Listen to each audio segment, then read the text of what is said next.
17 विधान परिषदेच्या निवडणुका या संपन्न होत आहे। अधिसूचना जारी झालेली आहे। 1 तारखेला उमेदवारी अर्ज भरण्याची शेवटची मुदत आहे आणि अशा परिस्थितीत या निवडणुकीला महाविकास आघाडी म्हणून आम्ही पुढे जात आहोत, इंडिया अलायन्स म्हणून देखील आम्ही पुढे जात आहोत। अशा प्रकारची आमची असणारी भूमिका 2 दिवसापूर्वीच आपल्या सर्वांच्या पुढे सामूहिकरित्या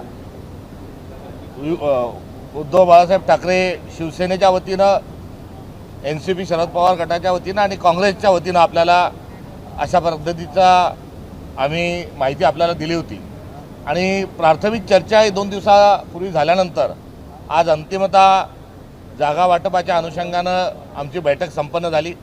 या 17 पैकी 15 जागेवर आम्ही एकमताने आमचा उमेदवार जो आहे कोणाला जागा सोडायचा हा संदर्भामध्ये आम्ही निर्णय घेतला आहे। 2 ठिकाणी 2 जागांवर आमची अद्याप चर्चा सुरू आहे। येणाऱ्या 2 दिवसात या 2 जागेच्या संदर्भात देखील निर्णय होईल।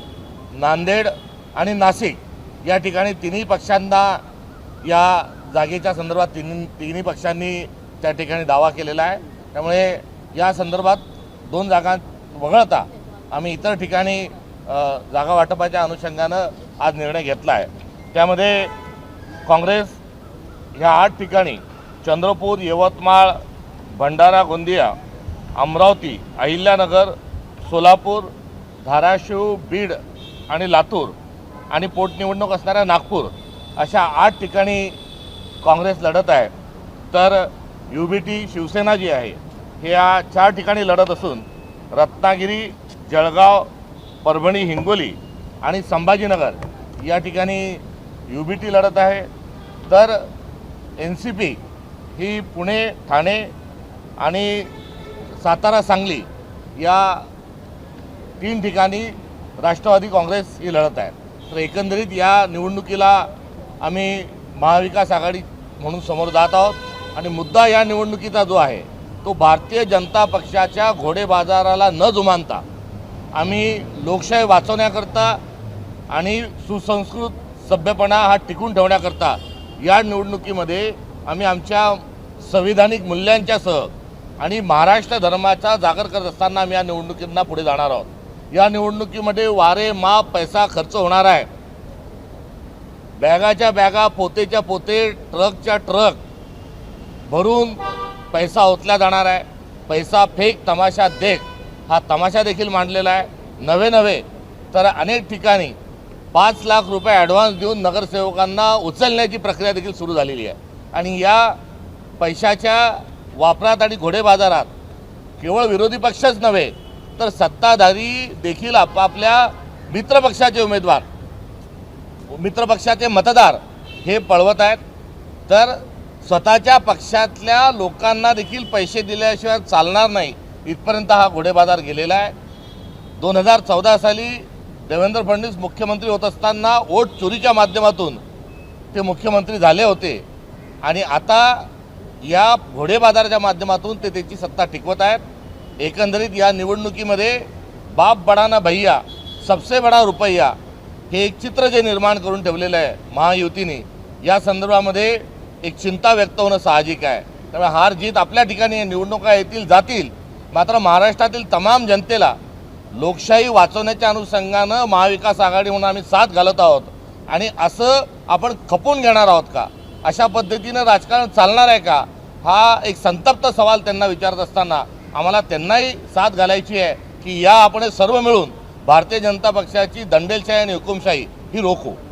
नाही सर, सकपाळ साहेब तुम्ही म्हणालात की या जागा लढतात, पण आज सकाळी संजय राऊत यांनी एक मुद्दा उपस्थित केला की निवडून किंवा जिंकून येण्यासाठी आवश्यक जे संख्याबळ आहे ते कुठे आहे? संख्याबळ हा आपल्या ठिकाणी आहे लोकशाहीमध्ये निवडणुका लढवणं, कारण निवडणुका हा लोकशाहीचा सण आहे, उत्सव आहे। या उत्सवामध्ये विरजन घालण्याचं आणि विकृती घालण्याचं काम भारतीय जनता पक्ष सातत्याने करतोय। त्यामुळे निवडणुका जिंकणं हा वेगळा भाग आहे आणि लोकशाहीमध्ये आपल्या मूल्यांकरता, आपल्या नीतीकरता आणि विचारांकरता लढणं, संघर्ष करणं हा एक भाग आहे। त्यामुळे संघर्षाची भूमिका ही महाविकास आघाडीची आहे। तुम्ही गंभीर आरोप केला की 5 लाख रुपये ॲडव्हान्स देऊन उमेदवार फोडणं सुरू आहे, नगरसेवक सुरू आहे, कुठं हे नेमकं सुरू आहे? हाताच्या कंगणाला आरसा कशाला? केलेला आरोप नाही आहे, तर ही वस्तुस्थिती आहे. आपणही आपल्या माध्यमांच्या रिपोर्टरला जर नुसता एक फेरफटका या भागातून मारून यायला सांगितला तर ही माहिती आमच्यापेक्षा अधिक ही आपल्या हाताशी लागल्याशिवाय राहणार नाही. या भागात म्हणजे नेमकं कुठल्या भागात तुम्हाला सांगायचं आहे? संपूर्ण महाराष्ट्रामध्ये मतदारांना पैसा देऊन कुठे पहिले आंब्याच्या ज्या आहेत आंब्याचे खोके जे आहेत ते दिले, त्यासोबत काही गिफ्ट पाठवले आणि आता थेट पैशाची देवाणघेवाणी सुरू झालेली आहे. नाही, पण सकाळ साहेब तुम्ही म्हणालात की पैशाच्या थैल्या, गोणी आणि सगळं काय काय तयार आहे, तर महाविकास आघाडीकडे काय तयार आहे? महाविकास आघाडीकडे लोकशाही वाचवण्याचा ठाम निर्धार जो आहे आणि संघर्षाची भूमिका तयार आहे.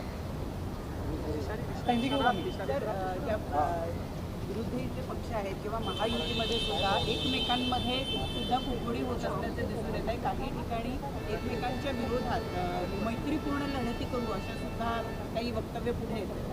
सत्ता पिपासू सर्व मंडळी ही महायुतीच्या माध्यमातून एकत्र आलेली आहे. त्यांना विचाराची, विकासाची, नीतिमूल्याशी, भारताच्या महान परंपरेशी आणि अर्थात महाराष्ट्र धर्माशी काही देणं घेणं नाही. सत्ता सत्ता आणि सत्ता हा त्यांच्यासाठी परवलीचा शब्द आहे आणि हे सत्ता पिपासू एकत्र आल्यामुळे गँग ऑफ ट्रिपल इंजिन सरकार हे सुरू आहे आणि त्यामध्ये हा टोळी युद्धाचा भाग हा याही निवडणुकीच्या अनुषंगाने आपल्याला बघायला मिळतोय. या निवडणुकीमध्ये रायगड ही चुरशीची होताना दिसते. आपल्या इकडनं कोणत्या पक्षाचा उमेदवार त्या ठिकाणी आला? जागा वाटपात आम्ही आज युबीटीला दिले, ते त्यांचा निर्णय त्यांच्या पद्धतीने जाहीर करतील. थँक्यू. पुण्यामध्ये दारू, विषारी दारू, विषारी दारूमुळे अनेक जणांचे 16 जणांचा मृत्यू झाला. कालच्या 3 घटना जर आपण बघितल्या तर मुख्यमंत्री देवेंद्र फडणवीस यांची आम्ही जेव्हा लाच काढतो तेव्हा आम्ही शेलक्या भाषेत बोललो अशा पद्धतीने बोलला जातो. कुठेतरी दरिद्रीसारखे शब्द, दरिंदरसारखे शब्द आम्ही वापरतो तर त्याला शिवीगाळ संबोधलं जातं. मात्र खरंच सांगा की महाराष्ट्रातल्या काल 3 घटना, एका मृतदेहाची जी एक महिला जळाली होती त्या महिलेच्या ऐवजी दुसऱ्याच महिला जळाली असं सांगून त्या मुलीच्या वडिलांना आणि भावाला अटक करून घेतलं जातं. त्यांना पोलीस कस्टडीत ठेवलं जातं. त्यांना 3rd डिग्रीची मारहाण होत होते आणि 10 दिवसानंतर तीच मुलगी येऊन सांगते की मी जिवंत आहे, माझा खून झालेला नाही. जो गुन्हाच झालेला नाही, जी व्यक्ती मृत्यूच पावलेली नाही, तिच्या मृत्यूमध्ये तिच्याच वडिलांना आणि भावाला आणून पोलीस कोठडीत डांबला जात आहे. हा महाराष्ट्र पोलिसाचा अत्यंत गलथान जो कारभार आहे हा थेट मुख्यमंत्र्यांच्या नाकर्तापणाच्या अनुषंगाने आला आहे. दुसरी जी घटना आहे, ॲम्ब्युलन्स ही मिळाली नाही म्हणून बाळंतीण जी गर्भवती महिला आहे ही हॉस्पिटलपर्यंत पोहोचू शकली नाही आणि त्या ठिकाणी एक अत्यंत दुर्दैवी घटना घडली. डिझेल मुबलक आहे असं सांगणाऱ्या मुख्यमंत्र्यांनी या ॲम्ब्युलन्सला डिझेल नसल्यामुळे आणि ती महिलाच वेळीच न पोचल्यामुळे झालेल्या दुर्घटनेच्या अनुषंगानं देखील मुख्यमंत्री देवेंद्र फडणवीसच जबाबदार आहे. तर लॉ अँड ऑर्डरची सगळी ऐसी का तैसी झालेली आहे. महाराष्ट्राच्या अब्रूची लखतरे जी आहे ती वेशीवर टांगलेली आहे आणि अशा याच्यात पोलीस नावाचा विषय कुठेच नसल्यामुळे हा मृत्यू झालेला आहे. तात्काळ स्वरूपात अशा अवैध व्यवसाय आणि विषारी दारू ज्या ठिकाणी आहे त्या ठिकाणच्या पोलिसांना, त्या ठिकाणच्या ठाणेदारांना, तिथल्या SP-ना, DYSP-ना तात्काळ निलंबित करावं. चुकीचे आरोपी पकडून आणल्याबद्दल तिथल्या ॲडिशनल SP-ला आणि ठाणेदाराला तात्काळ स्वरूपात निलंबित करावं आणि डिझेल न मिळाल्यामुळे जर मृत्यू होत असेल तर महाराष्ट्राच्या मुख्यमंत्र्यांनी किमान त्यांचं गृहमंत्रीपद तरी सोडावं आणि जनाची नाही तर मनाची असेल तर ही जबाबदारी स्वीकारून, नैतिक जबाबदारी स्वीकारून राजीनामा द्यावा. सर, महाराष्ट्रात महाराजांचं नाव घेऊन राजकारण केलं जातं, मात्र त्याच रायगडमध्ये एक भयावह स्थिती समोर आली. एका महिलेने हा व्हिडिओ जारी केलेला आहे, त्यामध्ये शौचालयाची दुरावस्था ही रायगडवर आहे आणि तिने पुरातत्व खात्याला काही प्रश्न उपस्थित केलेले आहेत. अशा पद्धतीचं म्हणजे बाहेर शौचालयाला बसायचं का असा प्रश्न उपस्थित केला. अशा अनेक ठिकाणी कायदा सुव्यवस्था न राहिल्यामुळे ही एका रायगडचीच नाही तर संपूर्ण महाराष्ट्राची आणि महाराष्ट्राचं वैभव असणाऱ्या सगळ्या गड किल्ल्यांची अवस्था ही बद से बदतर ही या सरकारने करून ठेवली आहे. थँक्यू. बाकीचं नंतर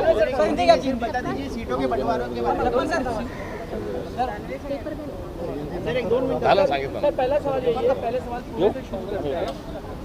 जानवे सर थांबा. पहला सवाल पुणे से ही जुड़ा हुआ है कि जिस तरह से जहरीली शराब नहीं है. यहाँ पर हम महाविकास आघाड़ी के 3 नेता, तीनों दलों के हम लोग यहाँ पर प्राथमिक तौर पे यहाँ मौजूद है। मुझे लगता है कि जिस मुद्दे के लिए आया उसी पर बात करना यहाँ उचित रहेगा।